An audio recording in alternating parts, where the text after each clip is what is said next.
इन 2 महीनों में राधेश्याम कोकड़िया ने ऐसी कौन सी घटना कर दिया? इन 2 महीनों में राधेश्याम कोकड़िया ने कौन सा ऐसा गदर मचा दिया जिसके कारण आपने उनको जिला बदर कर दिया? यहाँ पुलिस से पूछकर हम खाएंगे, यहाँ पुलिस से पूछकर हम पानी पिएंगे, यहाँ पुलिस से पूछकर उमरिया जिले में हम प्रवेश करेंगे, यहाँ पुलिस से पूछकर ही हम उमरिया के बाजारों में घूम सकते हैं, नहीं तो नहीं घूम सकते। भैया इतना बड़ा अन्याय, इतना बड़ा अत्याचार, इतना बड़ा गणतंत्र। सभी संगठन साथियों को इस इस्तेकाम का सादर सादर जय जोहार।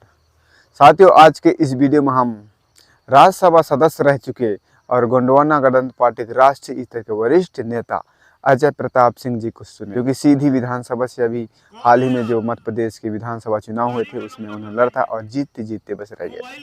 वे 24 दिसंबर को जो गोंडवाना गणतंत्र पार्टी की 1 दिवसीय आम सभा हुआ था, उस आम सभा में उपस्थित हुए थे और जिस तरीके से उन्होंने उमरिया जिले के आदिवासियों की जो मुद्दा है, ज्वलंत मुद्दा है, उसको उठाया, वो काबिल तारीफ है। 24 दिसंबर के कार्यक्रम को रोकने के लिए जो मध्य प्रदेश शासन है या जिले के जो प्रशासन है, सभी चौक चौराहे पर पुलिसों की पाबंदी लगा दिया गया था, लेकिन फिर भी आदिवासियों के उस जज्बे को, उस हिम्मत को दाग देना पड़ेगा, सैल्यूट करना पड़ेगा, क्योंकि पूरी तरीके चौक चौबंदे पर नाकेबंदी लगाने के बावजूद भी हजारों की संख्या में युवा लोग उस कार्यक्रम में उपस्थित हुए थे।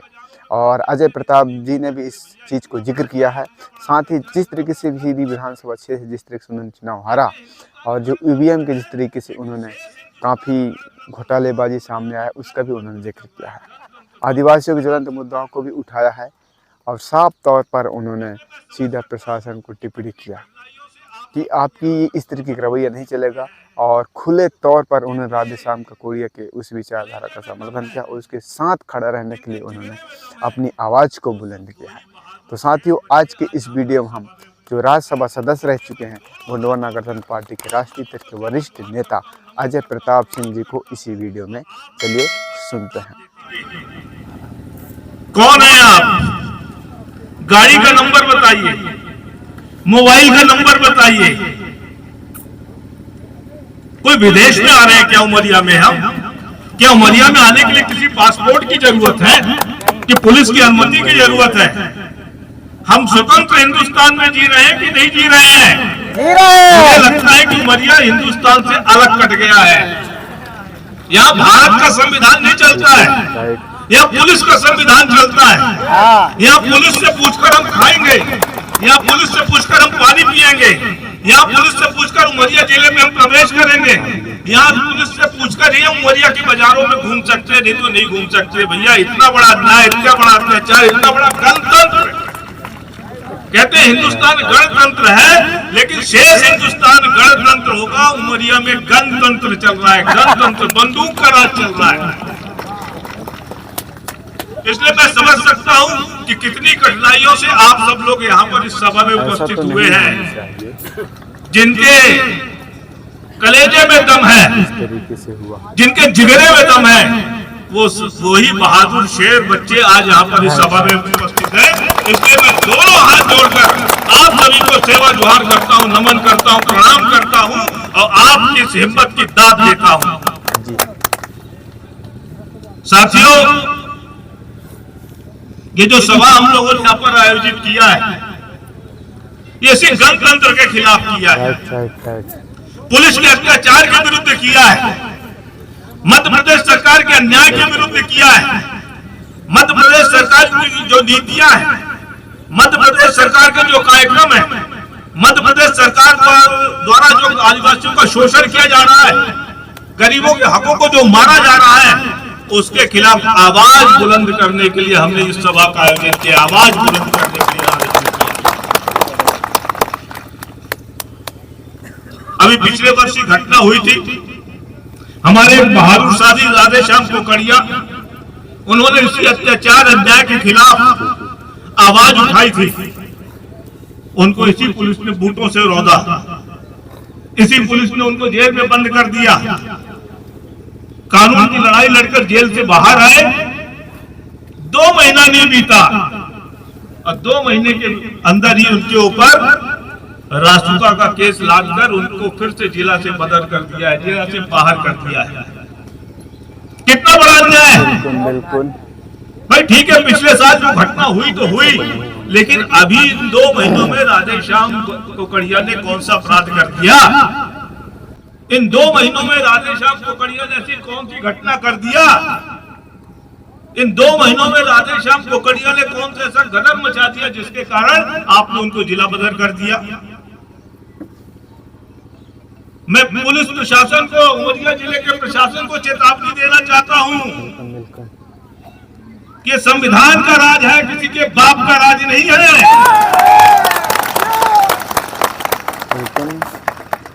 अगर कोई सोचता है कि हम तलबे चाट कर इस कुर्सी पर आजीवन बने रहेंगे तो ध्यान रहो, हर कलेक्टर 2 साल में बदल जाता है। कितने भी तलबे चाटोगे, हर एसपी 2 साल में बदल जाता है। गरीबों की हाय मत लो,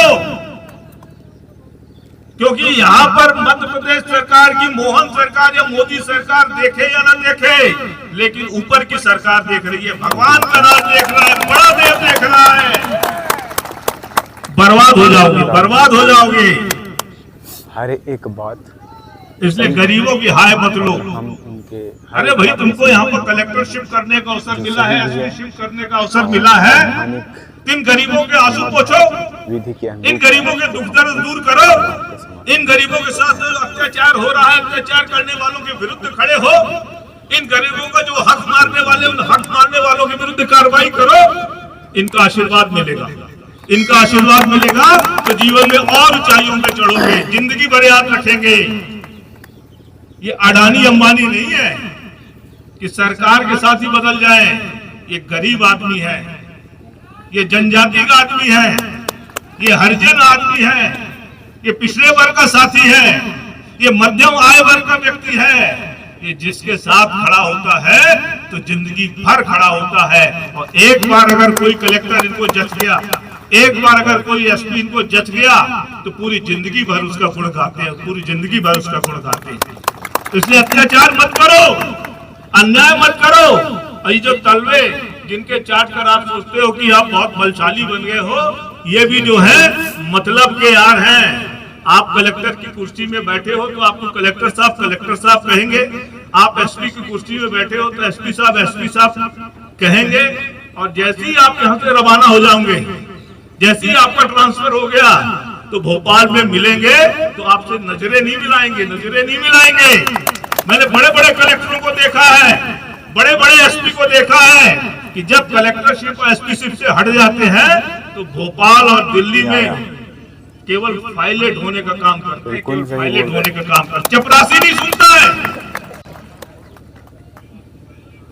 और इसलिए हमारे महमूद प्राचा साहब आपके बीच में आए थे, बहुत सही कह रहे थे कि आपको जो अधिकार मिला है, आपको जो वर्दी मिली, आपको जो ताकत मिली है, किसी के कृपा से नहीं मिली है, संविधान से मिली है। बाबा साहब अंबेडकर ने जो कानून बनाया उससे मिली है। आप अगर किसी का कहा मानना चाहते हो तो संविधान का कहा मानो।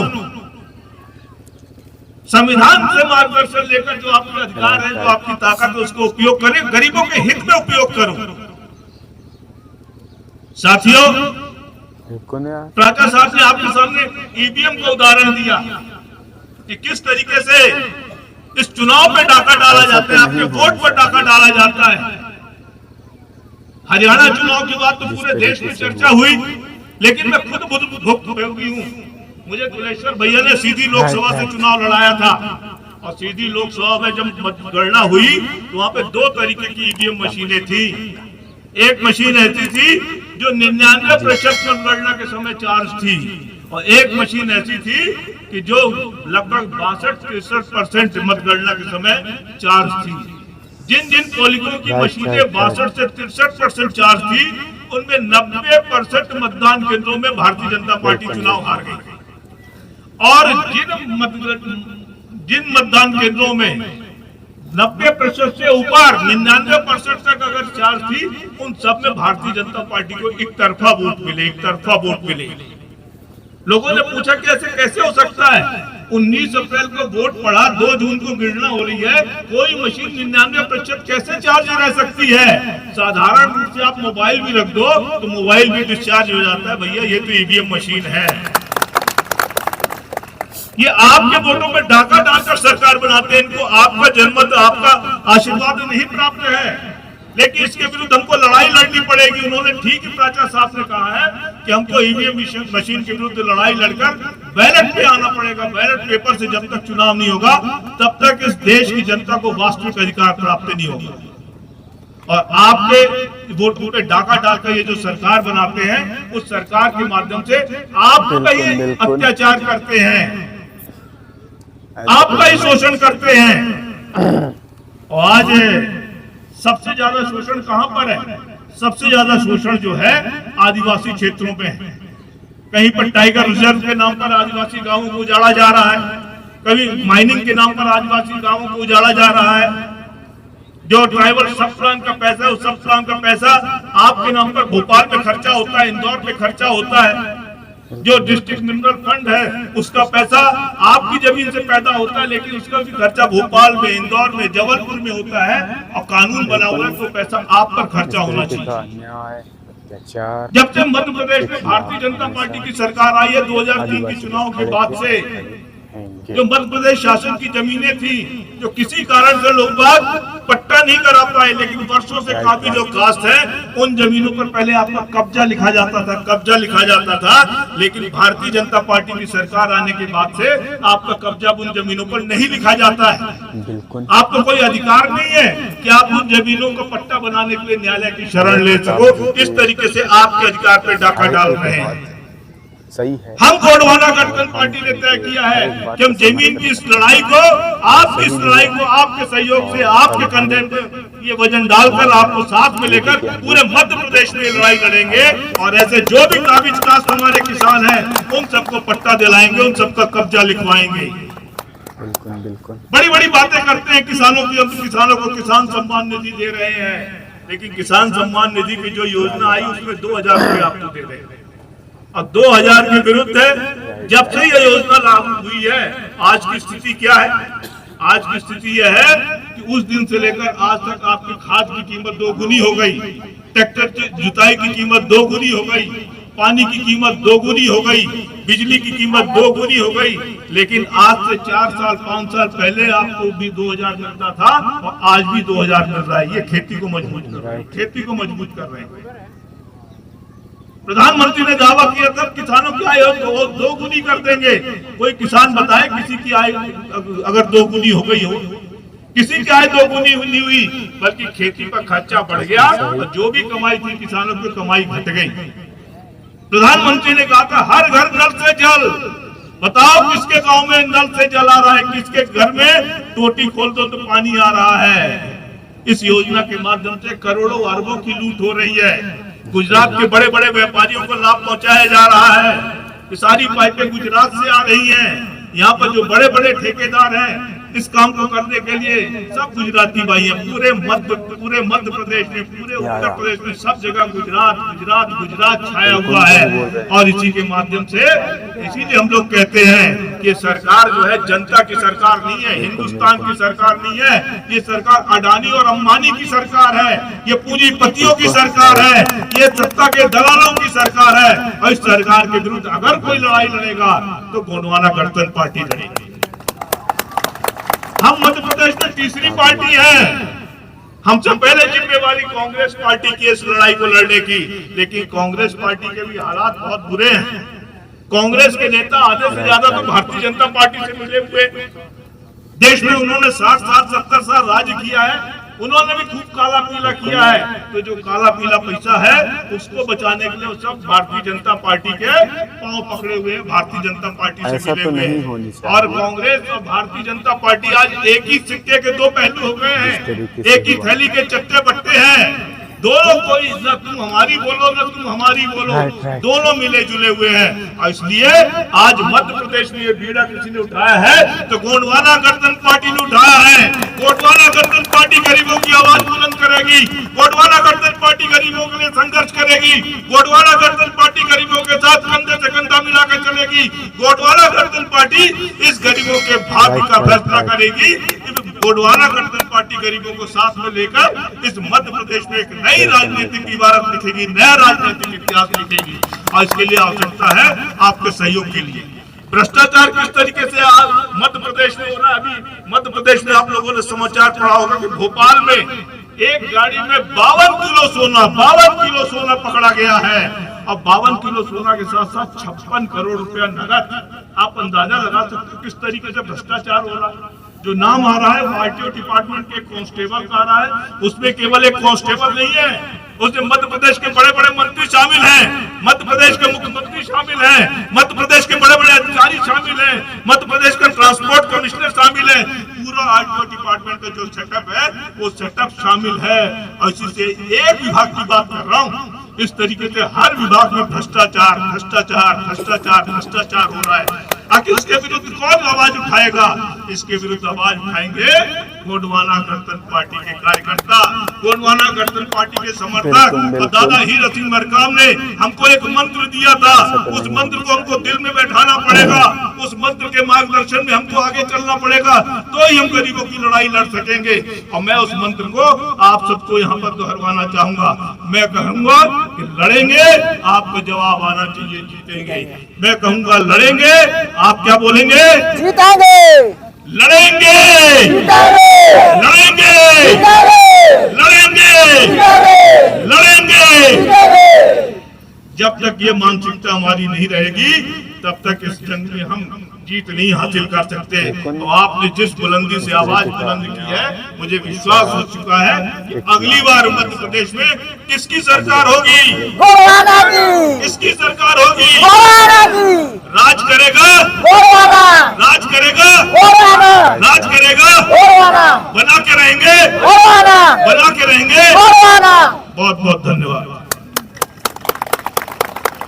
तो साथियों, जिस तरीके से आपने अभी अजय प्रताप जी को सुना और निश्चित रूप से उन्होंने जिस भी मुद्दे पर बात किया है वो ज्वलंत मुद्दा है और हर मुद्दे को उन्होंने बहुत ही मजबूती से उठाया है, बहुत ही गर्मजोशी से उठाया है। और हम आदिवासियों को इसी तरीके के मुद्दाओं के लिए हमेशा लड़ते रहना चाहिए ताकि आदिवासियों को उनका हक अधिकार मिल सके, उनके साथ जो अन्याय अत्याचार और शोषण हो रहा है वो उसको रोका जा सके। और जिस तरीके से उन्होंने जिक्र किया कि आप लोग इस तरीके से एकता बनाए रखिए और एक साथ आगे आइए ताकि आपकी जो आंदोलन है, जो विचारधारा, उसको मजबूती मिल सके, आपके आंदोलन सफल हो सके, आपको आपका अधिकार मिल सके। तो हमें इस तरीके से अपनी एकता को बरकरार रखना होगा ताकि हमको हमारा अधिकार मिल सके, हमारे साथ जो अन्याय अत्याचार हो रहा है वो रुक सके। तो साथियों, आज के इस वीडियो में बस इतना ही। बस आपसे एक ही गुजारिश है कि आप लोग इस वीडियो को ज़्यादा से ज़्यादा लोगों तक शेयर करें और वीडियो को लाइक करें और कमेंट बॉक्स में आपको अपना राय ज़रूर देना है कि इस वीडियो के बारे में आप क्या कहना चाहते हैं। साथ ही आप आगे किस तरीके की वीडियो देखना चाहते हैं या कि फिर आपका जो भी पॉइंट ऑफ व्यू है आप कमेंट बॉक्स में ज़रूर रखें और वीडियो को शेयर करना ना भूलें। तो चलिए, आज के इस वीडियो में बस इतना ही। फिर से आपसे मुलाकात होगी किसी और आदिवासी से संबंधित महत्वपूर्ण विषय के वीडियो पर। तब तक लिए आप सभी को फिर से HDS काम का सादा जय जोहार।